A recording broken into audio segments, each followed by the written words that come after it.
We're kicking off the 13th of June Smackdown 2002 with a contract signing. And I didn't mind contract signings back then because you didn't get them every single fucking week.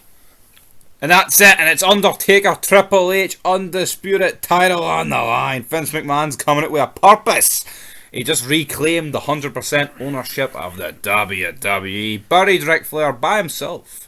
But it wasn't he? That's his Brock Lesnar, Paul Heyman, the whole gang's out there. But talk about the whole gang. Security surround the ring and the ring in general. They're in there, separating the desk and the chairs from the two guys who are competing. Out comes Undertaker, gets a pretty loud pop, but Triple H gets the monster pop. I think Triple H, the face here, is alright. Over eyes.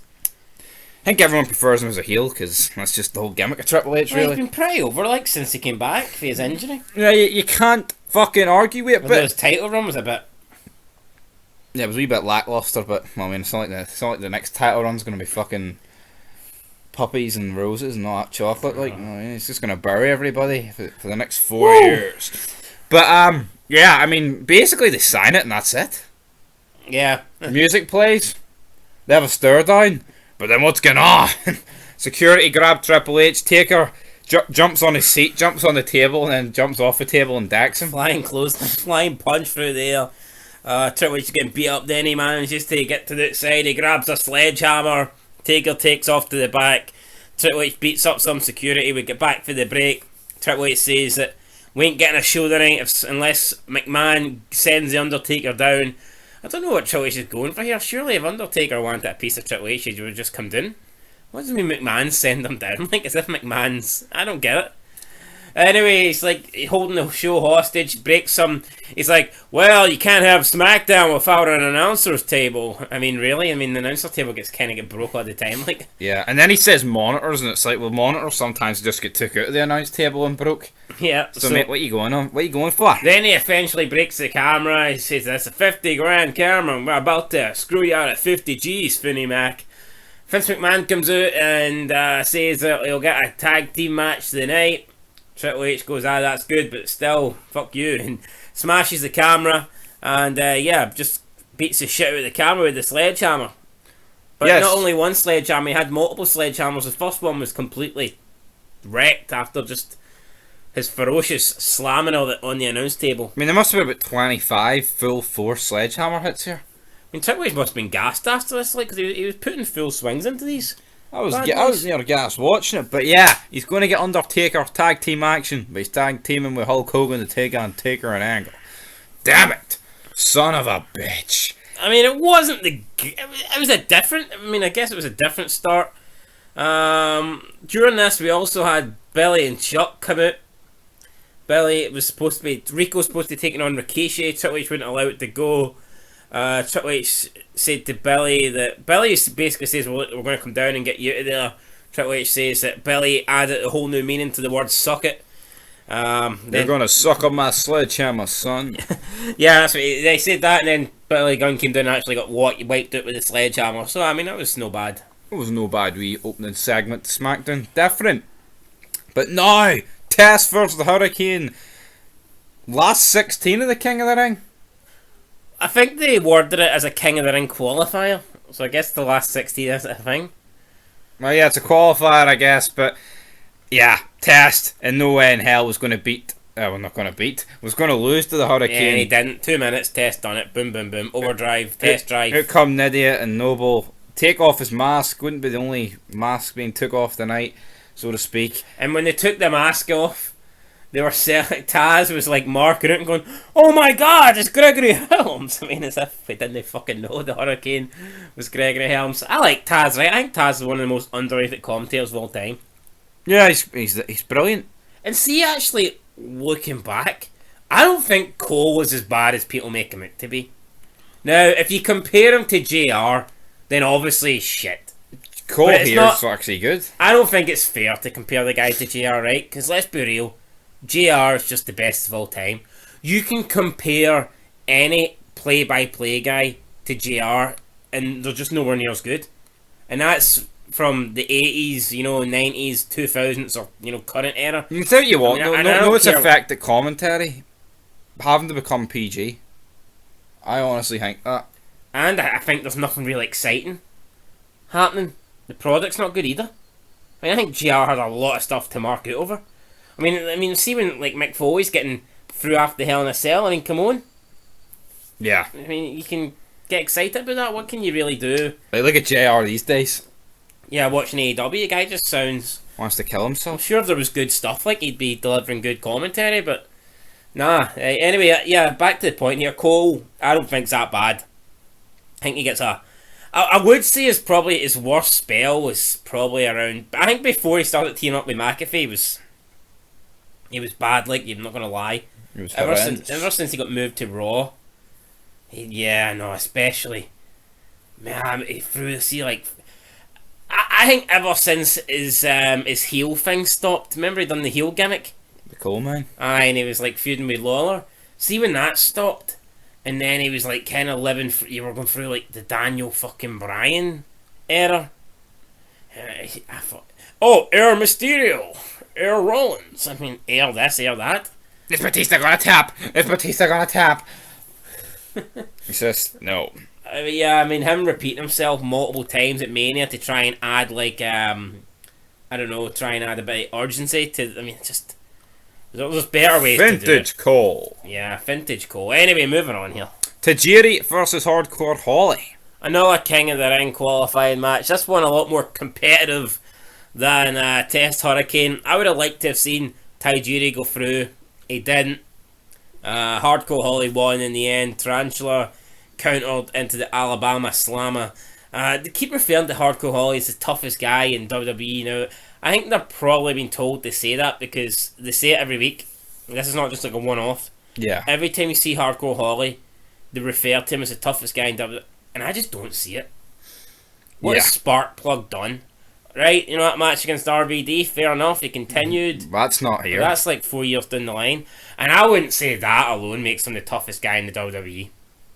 No. Like, see when Triple H has literally finished a match with his quad hanging off? Yeah. That to me, that puts him above. And I know it's like kayfabe and his name's Hardcore Holly, so he's hardcore. I get that, like. But even, you've got fucking Angle winning a gold medal with an Olympic broken neck. I mean, what is hardcore? An Olympic broken neck? Alright, well, just a broken neck. An Olympic broken neck. Like, I just don't really get the whole Hardcore Holly, toughest guy in WWE, but here, each to their own. Yeah, but he wins here, so he advances. He will be taking on Test. Will he be taking on Test? I think it's Test. Aye, Next week, quarterfinals. Because it'll be Falboski against Jericho, and talking of which, Falboski confronts Jericho backstage. Jericho was watching his beatdown on Edge last week, and he was like, yeah, I'm king of the world, baby. And then Big Fal walks in, I'm going to stick my foot up your ass. And that sets up the tag team match next. Jericho and Lance Storm taking on Falboski and Kidman. Kidman, boring bastard. I'm pretty sure it was a better promo than what you made it out to be there, like. I think it was. I'd say it's Val Phoenix's best promo since his return. I mean, I thought it was pretty good, like, oh, you think you're the king of the world? You think you're larger than life? Well, the big Falboski is going to shove a big, large dick up your ass. We didn't quite say that, like, but I mean, I think that's what I think it was kind of hinting at. You know what I mean? And what's with the big Falboski? If anything, I think this sounds more like a porn name than Val Phoenix, which is why they changed it. But to me, this just sounds worse, no? The big Falboski. I know it's his fucking nickname. Yeah, it's like they've just dropped Val Phoenix and now they're going with the big Falboski, but I mean, it's the same fucking thing, like, I mean. Yeah. It's like saying, oh, you can't say fuck anymore, but you can say cunt. I mean, like, what? I mean. It doesn't make any sense, but we thought here Jericho was never losing this match, but then it was a bit of a screwy finish. Brian Hebner, the referee. Yeah, I don't get this, right? Billy Kidman goes for like a kind of reverse roll up, and Billy Kidman is rolling up Lance Storm, but Billy Kidman is like got his back on the mat to like try and put weight on Lance Storm to stop Lance Storm from kicking out. And while Billy Kidman's shoulders may be down, he's the one that's on top of Lance Storm, but they made it out as if it was like a double pinfall. But I just don't see how Lance Storm can be pinning Billy Kidman when Billy Kidman's on top of Lance Storm. No, absolutely. Like, I didn't get this either. Anyway, Lance Storm gets his shoulder up. Referee doesn't see it. Kidman then also puts his shoulder up. And we're supposed to believe That's the difference. We're supposed to believe that if Kidman didn't put his shoulder up, it would have been a double pin, when that's not what I seen. But regardless, Lance Storm chases him backstage like, oh, didn't you see it? Like, I think if Kidman just kept his shoulder down, that he still would have counted 3 for Storm. No, I mean, I think he would. If Kidman, I think if Kidman's both shoulders. That's what I'm saying. He would would have pinned Storm anyway. I think he still wins. That's what I'm saying. Yeah. I don't think Kidman had to lift his shoulder up. Then anyway, Lance Storm chases them back and says, I've only got 2 shoulders. How difficult is it to watch them both? Referee apologises. Storm says that's not good enough. Referee says he'll watch it back on the tape, but he doesn't think he got it wrong. He goes, "Hey, you're Brian, aren't you? Hebner's son." He's like, "Yeah," and he goes, "You dirty Americans, you only see what you want to see. You got a history of screwing great Canadians." And Lance Storm walks off pissed. You know what? I thought it was I think Lance Storm last couple of weeks has been good. Obviously last week where he was like saying to Billy Kidman, "You know what your problem is, Billy? You're boring. You've got no charisma, no personality." This guy's ripe with charisma. And then this week where he's running down Brian Hebner, and it looks like this could be the start of the Un-Americans at least beginning to form. But nah, Lance Storm, what a guy! No, he's definitely up the game in recent weeks. And even remember a couple weeks before that, he was in the toilet, he was in the fucking showers with Reverend Devon. No, he's the fucking man. I think Lance Storm's he almost beat Triple H. I think we went 1-on-1 with Trips. I know, we fucking near dead, but talking to the man, the immortal Hulk Hogan. He calls out Kurt Angle because these two are going to be colliding at the King of... I mean, that's a big match. It is. Kurt Angle and the Hulkster.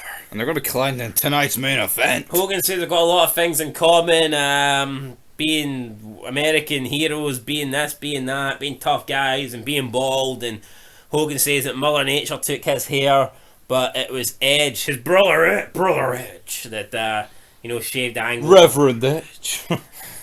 And he says that he gives Angle a challenge and says that he'll fight him at King of the Ring. So I guess we're getting Hogan versus Angle at King of the Ring. Yes, next up, Linda Miles introduces her tag team partner. By the way, this backstage guy's everywhere. I mean, they're literally... Is there no one else? What happened to all our backstage dudes? Where's Kevin Kelly? This guy's literally fucking in every single segment. No, he literally is. Linda Miles introduces her tag team partner. Linda Miles looking like Predator here. I don't really see it. Predator look? It's the fucking dreadlocks. That's what I see. No, I just... Nah, that's alright. Dreadlocks, Predator, no happening. But our tag team partner's Trish. And I believe it's Trish's first appearance on SmackDown since the brand split. It could be, aye. I believe it is. And they're making a big deal of this. So it's the first time the tag champs... I know the Tough Enough champion is teamed up with the women's champion. Oh, that's a great deal, isn't it? Well, I mean, considering there's only been 2 Tough Enoughs, and it would be unlikely that a male winner would team up with a female. That's just an unlikely scenario. I don't think this is a groundbreaking first at all. As for Linda Miles, don't like her. Don't think the name... I mean, no wonder she changes the name to Shaniqua or whatever and has a gimmick change. Linda Miles, where's it fucking going? It's just a pish sounding name. It sounds like your next door neighbour. It's not good. And the attire she's wearing, it looks like she's going to the gym. And while, I'm not saying it's a horrible look, because go to the gym similar to wrestling, but I mean, being a wrestler, you're supposed to just stand out, and this just looks like an attire any random person would wear to the gym. Literally, I mean, a generic name, a generic attire. What's next? A generic promo. Fucking pish. It was, but that's what's up next, man. We saw the recap of Velocity as well, but what happened that... Yeah, Miss Jackie. Miss Jackie turning on Linda Miles. I mean, did anybody really care though? That's the thing. It must be one of the worst turns, and just didn't give a shit. It was supposed to feel, oh my! And then Taz is talking about, they lived in a house together. I mean, and we didn't see it. Loads of people lived in houses together and killed each other. Aye. No, I mean, which obviously is nowhere near this. Exactly, we didn't see it. It's a Velocity special. Should the match not be on SmackDown and the promos be on Velocity? Or am I more retarded by thinking that? I don't know. I think it's just hard to care about this. I mean, they're basically trying to feed you a story that people didn't watch. Yeah, and it's the same with Hurricane, Nydia, and fucking Noble, because half of it's on Velocity. I don't really care what Linda Miles and Jackie did on Tough Enough. Didn't watch it. in the dorm room. I care about what they're doing on SmackDown, and at the moment, we haven't seen shit. Exactly. But talking of good stuff we've seen on SmackDown, McMahon meets with Kurt Angle. And he's like, you gotta do this for me, Kurt. And Kurt's like, you don't believe my hair's real? Pull on it, Finny Mac. And he goes to pull on the hair, and who enters? Big Evil. What the hell is this? He's like, you put me in a match with Triple H? I took a big risk on Monday. A calculated risk. Now we're all good. Us three, we're all gamblers. It's a big gamble, but it'll pay off. What's the big gamble? It's a tag team match, right? And nothing's on the line. But Taker and fucking Angle are shitting themselves.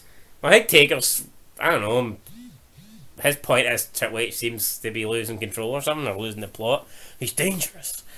I mean, it's wrestling, mate. It's fucking dangerous. I think when someone's Taker's size, like, he really shouldn't be playing the chicken shit heel role. Yeah. I mean, I still think it's good, like, but you know what I mean? But he doesn't come across this chicken shit, like, I mean, he comes across, I don't know, like, I get what you're saying, like, wary?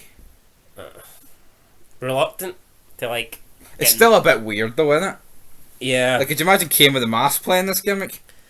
Like, I don't think we should face Triple H. But it's a calculated risk. I thought it was a pretty good Kane, though, actually. It was. Next up, Masturbator. Let's stop killing babies. Fuck you, Paige. Paige fucking sucks, right? And there's like 10 reasons why. Fucking sick of this person, right? Just debuted in WWE, and cause she looked fucking different, everybody assumed she was good. She wasn't. She was fucking pissed. She just looks like a fucking goth and so what? And she'd zero character, zero personality. If you want to look at someone who, like, done like a gothic kind of crazy person, well, I mean, look at Daphne and compare Daphne in TNA to what Paige done. I mean, I've seen everything, right? No, but Daphne is like a legend compared. Even look the stuff you watch WCW. Well, you're not like that, but yeah. No, I stopped. Oh, you stopped? Yeah, sure, saw it in 2000. We watched it. Pretty sure she was in it, aye. That pay-per-view. Point being is, Daphne's better than fucking Paige. But see the point I'm getting at as well. People mark out because Paige made it and her brother didn't. I'll tell you why her brother didn't make it. Because there's fucking less chance of a man making it compared to a woman, yes or no? Aye. Fucking easily. Yeah, 100%. That's it. But yet we're led to believe that her brother's absolute shite and she's what? The anti-diva. I mean, her You're anti-WWE, shit. Her brother just looked like a generic fucking person you get in Ring of Honor. Literally. Whereas back then, the women still weren't massive. Like see nowadays, like, I mean, it's like fucking, there's like 10 million pages on the independent scene, I'm sure, but like back then, still, like, women's wrestling, the pool wasn't that big to choose from. So just being a woman, you had a better chance of making it. It's like the same for Tough Enough. I mean, it's no surprise that, like, see the way... I bet you there was less competition for Jackie and Linda Miles to beat. And Nydia won it the first time, didn't she? We made it. I mean, I bet you there was a lot less female competition than there was men competition. Easily. So... Guarantee it, but Reverend Devon, he turns the page here and starts slobbering to the crowd. Oh, you filthy devils, brother, testify. No more masturbation. Dave Bautista's just sitting there like a fucking Mongo. I bet he's never got a slobber about Kane. Aye, probably. Fuck, he's got 100 reasons why alone in this fucking briefcase. Kane, let's be real, fucking Kane would batter all these people, man. With his IQ or his big fucking arms. I know. Ripping the fucking door off the White House, like he did the fucking Hell in a Cell cage door. Anyway, Devon says that he used to masturbate, but not anymore. You're all sinners. You're all going to hell. Farouk comes out and tells Devon that he does masturbate. Devon doesn't seem too happy about this. And he says, I'm also going to kick your ass. And Farouk beats Devon in about 15 seconds. I honestly don't know what happened here. And then Reverend Batista, Deacon Batista gets in the ring, and Farouk batters him too, then just leaves. It was fucking weird. Considering Farouk, at this stage of his career, is pretty much a job guy, isn't he? Like, he jobs at the people. Yeah. I'm not saying he's a jobber, but... He's a tough bastard who gets beat. He's a tough guy that gets beat, you know what I mean? He's a tough guy that puts people over. He's not going to get beat to, like, Kidman, like, but I mean... No, he's not going to... Well, probably not, like, but I didn't expect him to beat Devon in 15 seconds and then, wipe out Batista, but... That's right. Each to their own. Next up, match of the night, Ivory and Jackie against Trish Stratus and Linda Miles. What did you make of this? Let's build to a match here. Not great. What was the point of bringing Trish over? I mean, back in the day, the brand split and it's split.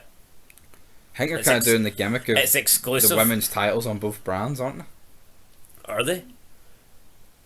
But I'm pretty sure they made it clear at the draft they wouldn't do that, but probably they're just changing it as we're getting into the ruthless aggression. I don't know, unless Trish just happened to be nearby the night, but...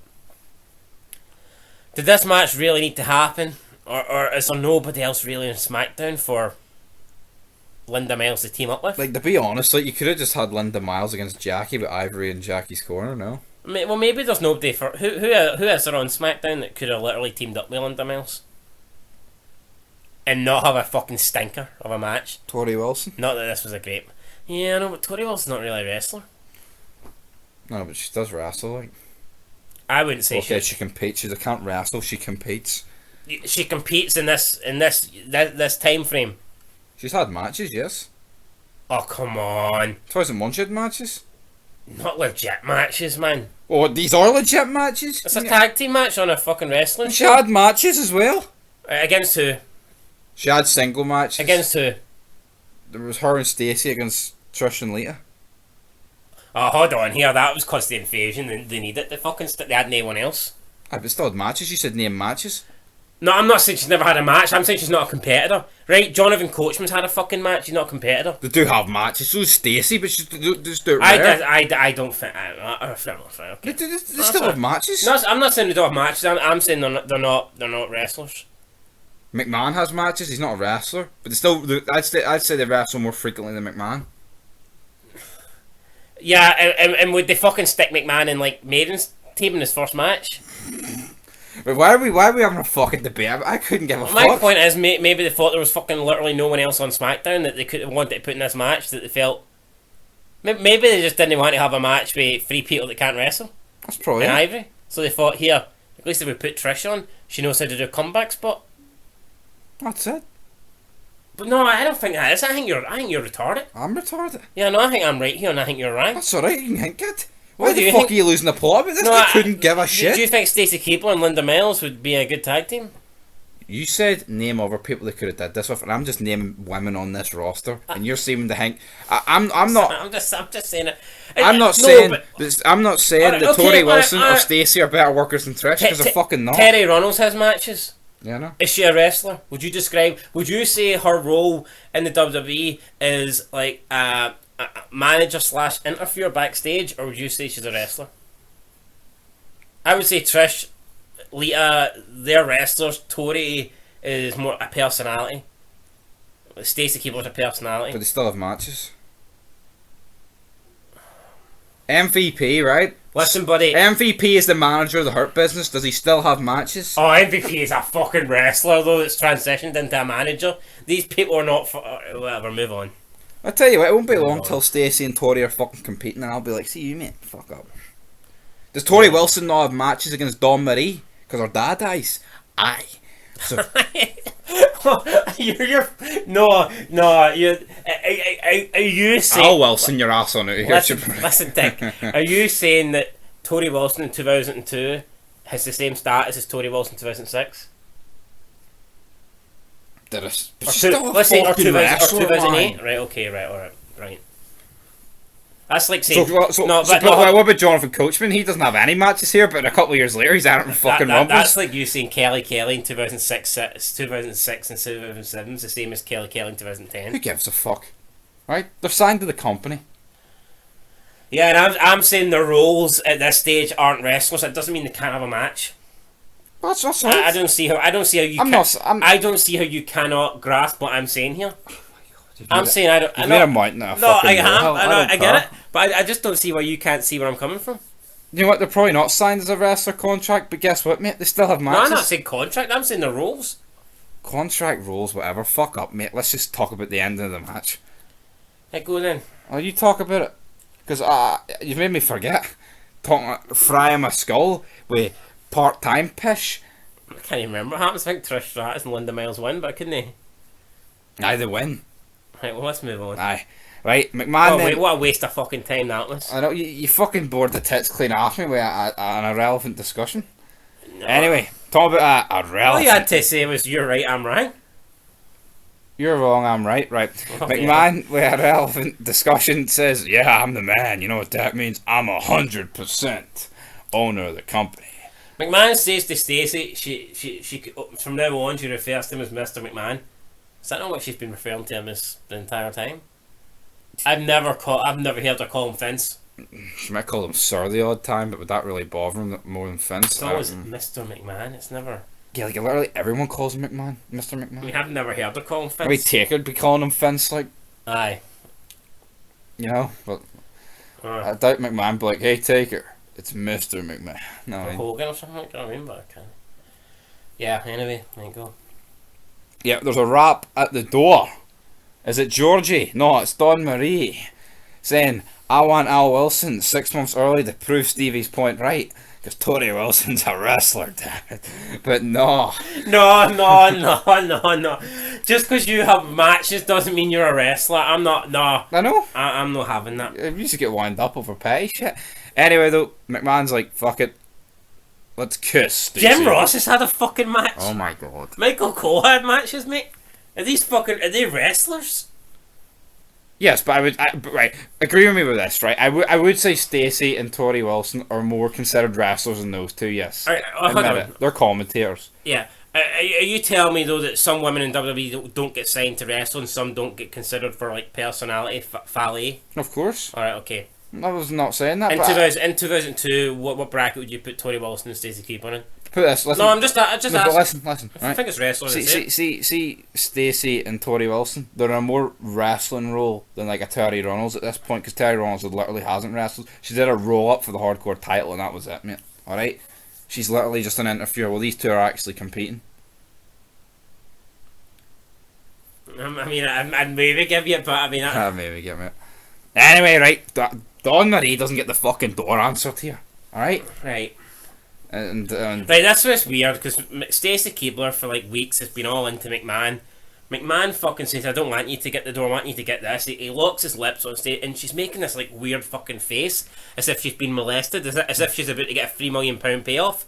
And it was like, I didn't really get it. Like, I don't know if it was really bad, bad acting by her, but it looked like she was against this. well, obviously that's what it was, yeah. But Yeah, but I mean, the whole point. I mean, is she not for weeks trying to be like to seduce McMahon and trying to get with McMahon? well, maybe the whole term of "don't call me everything," but Mr. McMahon. Alright, then. So if I'm wrong, so you explain. I obviously don't get what's happening here. You explain exactly to us what's happening here. Go. 'Cause I'm confused. She didn't want McMahon to kiss him, but in previous week she did. So she wanted McMahon to kiss her last week, but not this week. That's what. Oh, fuck off! Oh, you know what? See Triple H. He wanted to win the Undisputed title last week, but see this week he's still that on me. So what do you think it was then? I'm telling you what it was. What? To me, it was either like really bad acting or we're not getting the story or something. It's like she's just wanting to pretend to be McMahon for the money or something like that, but in reality she doesn't want to be McMahon. Of course she doesn't want to be with him. She's just there for Why the money. didn't you say that? You said you wanted you said she wanted to kiss him last week. Don't turn. No, I see you fucked up here. But they never kissed last week. The whole gimmick is Angle or Jericho or something fucking interrupt them. Yeah, but you said she wanted to kiss him last week. It makes it look like she wants to. Oh, come on! They never Oh, have. you're clutching at straws. She has to make it look like the McMahon. She does, and then obviously when she's in it, So McMahon it's all doesn't about know. the money. Aye. It's all about the money. Right, talk about money. Hollywood Hulk. Money. Hollywood Hulk money gets confronted by Taker. Where's fucking Shane O'Mac? Kurt Angle from behind. Good night. Shane O'Mac won't return until the feud with Kane. All right. Sorry to burst your bubble, but Kurt Angle here and Taker batter Hogan. He's at the main event. It's a handicap match. Makes you think that Hogan was just couldn't be fucked tonight. I can go, brother. Just not tonight. Well. Yep, Triple H against Taker and Angle, and you know what? I'd say not buried him but he fucking battered them. Into the steel steps, sledgehammer to both of them, both crippled. You know. I'm still thinking about the last segment. Are you? She wanted to get the door as if to get away from McMahon, but in previous weeks she's not been trying to get away. She's looked annoyed when Jericho walked. Are we doing maybe it's a lesbian segment they're wanting to do? I don't fucking know. I just didn't think it made sense. Well, you know what? That's why you tune in next week to see if it did make sense or not. See, when McMahon was kissing Trish Stratus, she wasn't making faces like that. Yeah, but everyone's fucking different, mate. So, in your opinion, what has happened? The last segment, because I need to know. Cause it made no sense to me. She's with him for the money, obviously. Alright, okay. But in previous weeks, they've not kissed for to be discussed it like that. You get me? I don't think that's what you meant, but okay. That is what I meant. Right, okay. Fuck me. If it wasn't what I meant, I'd tell you what I meant. You said last week she wanted to kiss him? Yes. Like, before, but they never actually kissed. They were going to. Like, here she was fine with it until they started kissing, yes or no? Exactly. But you know what, can we just talk about the main fucking event? Right? Triple H, Sledgehammer, DQ'd. Sledgehammer kisses Taker on the temple. Right, well, like, Taker's fucking dead. Out comes Hogan, looking like he just hadn't been attacked backstage, and this is just a normal walk to the ring. You're not forgetting that Kurt Angle took out Triple H? He did. Right, okay. And he starts going to the back celebrating. Out comes Hulk. Down. Anyway, Hogan comes to. But you know what? Hogan's not a wrestler, guys. He just makes the odd fucking appearance. You know. Fuck, I think that could be occasional wrestlers too. We call them like. Aye, occasional wrestler. What if Stacy Keibler being in a 2 save in 2002? What do you think she'd be under? Occasional wrestler. Personality manager. Occasional wrestler. Occasional. I'm thinking personality. Personality / occasional wrestler. Alright, we'll agree to this. We'll go with that. But then probably get the best part of this show. Kurt Angle. Yeah, he's getting punched. Triple H punches him. Hogan punches him. He's getting punched. Pillar to post here. Triple H goes for a pedigree, and Angle countered it, and I just thought this counter was weird. The Angle was countering it when he was like had a 2-on-1 disadvantage here. It just didn't seem right. But obviously there's a reason why he counters it. So he counters the pedigree. Then Triple H is like lying on his back because he's been back body dropped. He pulls down Angle's fucking trunks or whatever, and then you see Angle's bare ass. Yeah. So like, you see a full moon for Angle. Angle's like too busy trying to pull his fucking trunks up. Then you got Hogan grabbing him by the head, and the next minute Hogan like fucking rips his wig off. And then Angle in a shock to try and cover his head fucking just pulls his trunks up while he's trying to get his thing covered and gives himself a fucking wedgie. And then while he has his like hands on top of his head, gets kicked in the midsection. Triple H hits from a pedigree, and Angle's just fucking laid out and bald. And then Hogan starts pandering to Triple H, points at his midsection. He's like, "This is gonna be the next champ, brother. Next champion here, brother." And then they start doing a pose down. Yeah, it's like, I don't get it. It was funny though. I liked it. It was funny, like, but I don't know. I think Hogan. Is that Kurt Angle done with the head stuff? Nah, I think he'll have it on next week. Like, I think Hogan should have dropped Triple H here and Triple Threat or something. Or something like he's. I guess he does have the match with Angle, and if he turns heel, then that kind of turns a bit weird. But we have to rate this SmackDown. Fuck, it was a long one. I mean, it was alright. It wasn't a bad show, but I didn't think it was that great. I'll give it a 6 out of 10. I'll give it a 6 out of 10. I mean, it started alright, finished alright, but I feel like it was filler in between. There was a lot of just like mid-card at best matches. Like, yeah. I mean. And there were some segments that you had to be watching Velocity to fucking get the gist of. And you're you had Hurricane versus Test, right? And then you had Hardcore Holly, Tajiri, Farouk Devon, Linda Miles and Trish versus Jackie and the other person. Big Foul Boski team up with Billy Kidman to take on Lance Storm and Jericho. The Big Foul Boski. Those matches do kind of, I don't know. They don't exactly scream main event to me. No, they don't, but I guess they weren't in the main event slot. I know, but I mean. But you gotta look at it. I mean, I guess they were using all their main eventers in the one fucking thing, weren't they? Oi. When you look at it from that point of view. I felt like there was a lack of backstage segments as well. Yeah. Felt very like match orientated, match heavy. It did, didn't it? But yeah, it is what it is. You know, you could have definitely done more with like Triple H and shit, couldn't you? I think it's because the first segment, I think the first Triple H thing kind of dragged out that long. They didn't want to do more So segments. they just did a lot more matches, like, you know what I mean? So maybe. That's probably what they did. But we're going to get a 6 out of 10. We'll be back with the top 5 moments. Not an awful lot No. to pick from. But yeah, we've got this show with Raw, Is this the SmackDown, weakest show and since the brand split? No, fuck, there was worse than this. I don't think we gave anything less than a 6. There was a Raw, we gave like a 4. Actually? Yeah. I'd like to see what Raw that was. Like a month ago, probably. Well, not a month ago in real life, a month ago in this shit. But anyway, 6 out of 10, a few shows away for King of the Ring. Looking forward to it. Until top 5 moments of SmackDown, then Raw. Peace.